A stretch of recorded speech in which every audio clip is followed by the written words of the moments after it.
What's up, everybody? This is episode 19 of the Late Night Channel Eps. I'm your host, EEPMON. Wow, 19. Let's keep it going. Let's keep it going. And today, I wanted to show you a bit of a show and tell of Chaos Blooms, the Chaos Blooms series.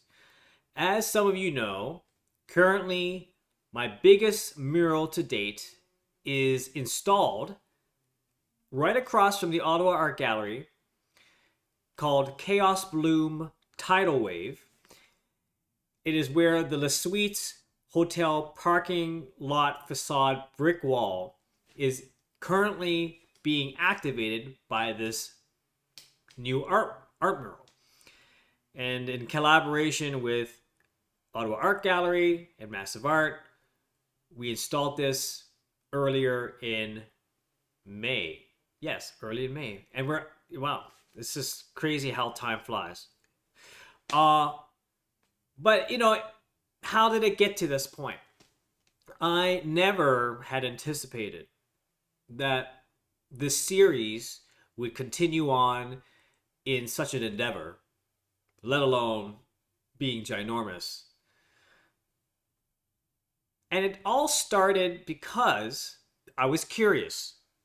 I was curious about, again, when I told you I was at the Flash conference and about the whole idea of generative art.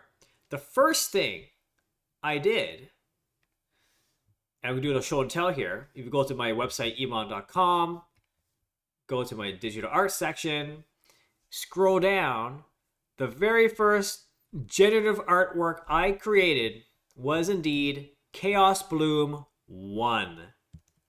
Here it is. A bit of watermark here, but anyway. Chaos Bloom 1 was a resultant of what I listened to this prolific artist by the name of Joshua Davis inspired me to think about what he said, of how he did it. And I was like, And then, as I mentioned in my previous episode, I was on that Via Rail train from Toronto back to Ottawa. I written a prototype of a scripted program, and based on those iterations, resulted in this first piece ever.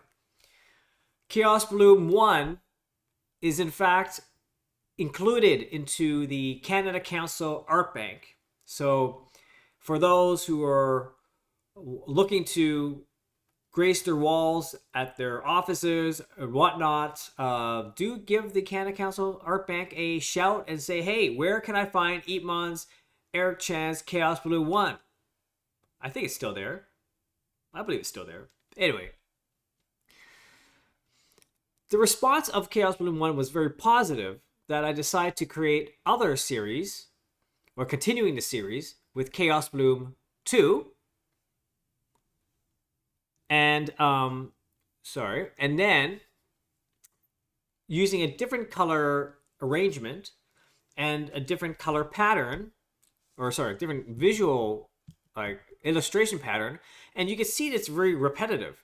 It's actually the same floral, but generated randomly in different sizes, different positions, different scales, and allowing the computer to randomly generate things that at times surprises me. Like, oh wow, this is kind of cool.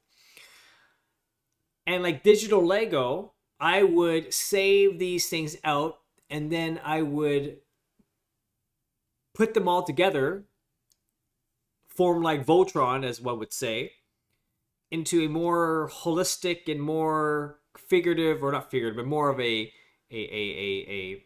that has more form than just pure randomness. So my process is both generative art and also putting a human element, of course, into the final piece.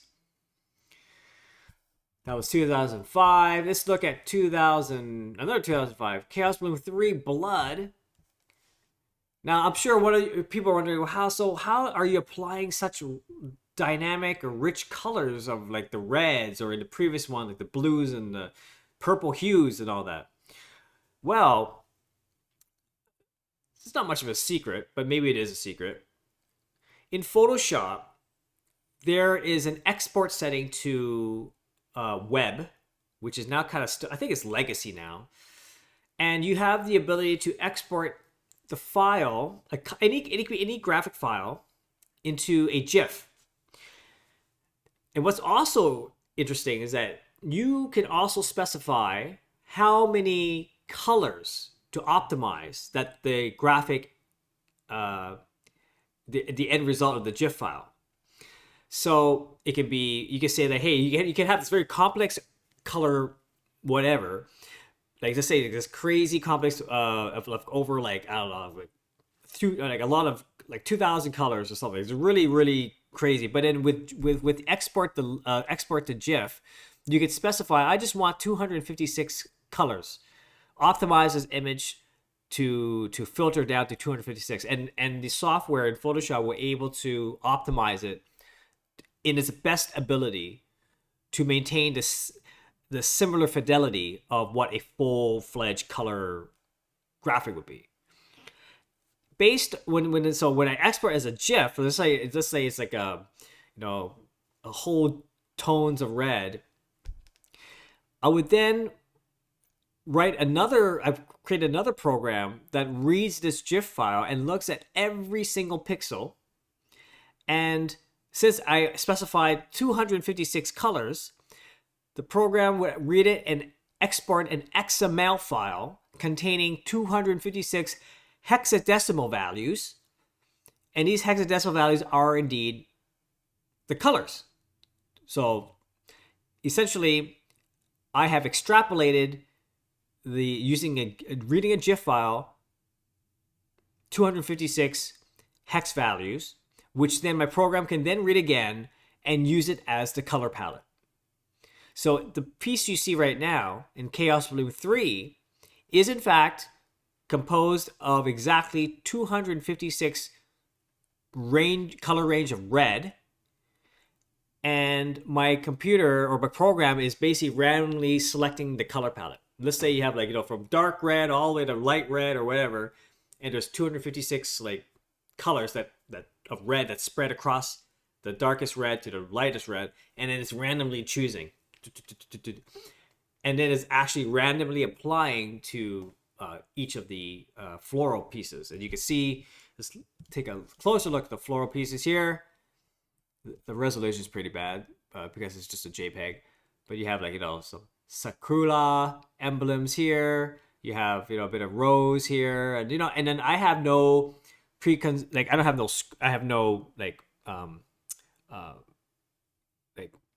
script.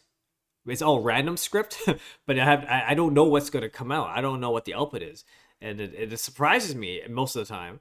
But then I come back and I massage it back into, I take these pieces that the computer program randomly generates, and I recombine them to create a form, which you can see here. And in fact, let's keep on going. Let's go back to digital art, and then I'll show you the Sakura one that I did. Look at this one there. Again, this is actually getting very closer to the Chaos Bloom tidal wave that's currently like the mural. But this is the Sakura Night Bloom. It's quite beautiful. And then we keep on going. Oh, look at this one here. Actually, these two right here, looking within the shadows of the red sun and Future Garden, these two pieces are currently also as murals inside the Ottawa Art Gallery Jackson Cafe. So you can see that here. So do drop by. There's a lot of EEPMON art around downtown Ottawa. Well, at least within the Ottawa Art Gallery block. So, and and I start to include Chaos Blooms into photography. Just having fun with like mixing between photo and graphic. I'm not sure if people, I've released this back in 2015. It's been OG, but still like these pieces. Um, but yeah, do visit my website, emon.com. Check it out. It's got a lot of stuff here. I believe if I look at let me just take a quick look at projects because I did. Oh, wait, here it is. Look at that. If you go to our art gallery, you'll see my murals inside where the Jackson Hotel is. And in fact, it was a great event. And the Jackson is operated by Le Germain Hotel. So it's such a great, you know, collaboration between the gallery, Le Germain Hotels, artists. It's a full fledged. It's a great. This is what that's what art can do. Art can just bring communities, bring public private sector together, and create some amazing pieces and for the public to enjoy. I think it's great. But did I have one of my chaos balloons? Here we go. One of my chaos balloons 3, remember the blood one, was actually made as album art for one like a very prolific Japanese DJ, abstract ambient composer, the late Susumu Yokota. He was an incredible. You gotta listen. You gotta go to Spotify or Apple Music and listen to his work. It's phenomenal. And rest in peace, this guy. I did 2 album arts for him, but this is one of them. So first of all, it was an honor for me to have my art into his CDs. Made it to his cover album art, but like his music is just so phenomenal. Like actually, what also inspires me when I create is music, like ambient music. Susumu Yokota, this guy is one of the really inspires me to create digital artwork. So I highly recommend you listen to this guy, Susumu Yokota. Hi. Oh yeah, and this again, everyone loves Looking Within the Shadows of the Red Sun, and this is the second album I made for him back in it says 2011. Yeah. Well, it was 2011, but then this Dreamer album came out in 2012. But yeah, it's a folding one. It's a folding one. Check it out. Oh, it's so cool. His music is phenomenal, guys. Go check it out. I really like. Check out Dreamer. Check out. He's quite prolific. Every album he releases is always different styles. He's just always experimenting. And as I mentioned in previous episode, like remember, like I get bored easily. Like I love to really activate and try some new things and take what I learned in my previous project and apply it to something new. Like like there's nothing wrong at all doing new things. People who say that you got to stick with one discipline and be good at it and be known for a particular style. For me personally, I think you're just pigeonholing yourself, which sort of like for me defeats the purpose of why we're artists in the first place. Sure, we are known for specific styles, but that doesn't stop us from trying new things, experimenting. And Susumu Yokota really he really he really sort of shown to me if he could do that with music, I could do that with art and visual, right? There's no rules in our world, no rules. But yeah, do check it out, emon.com. And then now, of course, jump to today, and we have this mural here. And you have to be there. Like if you haven't visited it yet, check it out because this photo does not do justice. The enormity of it all is just by standing there is incredible. And at the Ottawa Art Gallery side, we do have a large display that has information of my artist statement and the reasoning behind it. I'm a bit too tired to talk about right now, but you will see it there. And I believe we're going to also install a information plaque where between the middle of there's 6 vents in the middle of the screen, or where the artwork is. We're gonna put one in the middle there too, and we'll do the official photo and launch of this mural on June 20th, which coincides with the Ottawa Art Gallery's AGM.